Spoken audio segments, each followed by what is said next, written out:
Mtazamaji, waziri wa Kawi Opiyo Wandayi amewalaumu wanasiasa ambao hakuwataja kwa madai ya kufadhili makundi ya waandamanaji kuwachochea wakazi wa kaunti ya Siaya kupinga ujenzi wa kiwanda cha kawi ya nyuklia katika eneo la Lenya, kaunti ndogo ya Bondo. Maoni ya Wandayi yanafuatia maandamano ya kupinga pendekezo la ujenzi wa kiwanda hicho kitakachogharimu shilingi bilioni 500.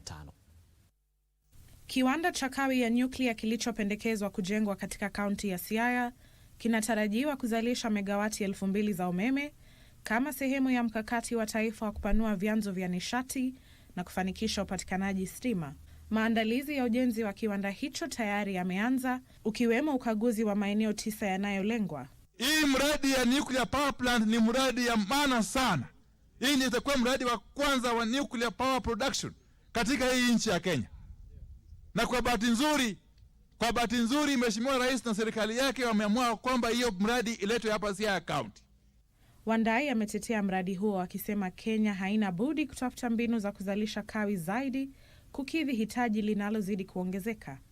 Waziri amedai kwamba wale wanaoongoza au kufadhili kampeni za kupinga ujenzi huo si wakazi wa kaunti hiyo. Kwa hivyo wale ambao wako wachache na wanatumiwa na wengine ambao hawapendi development ya hii eneo lazima wakemewe.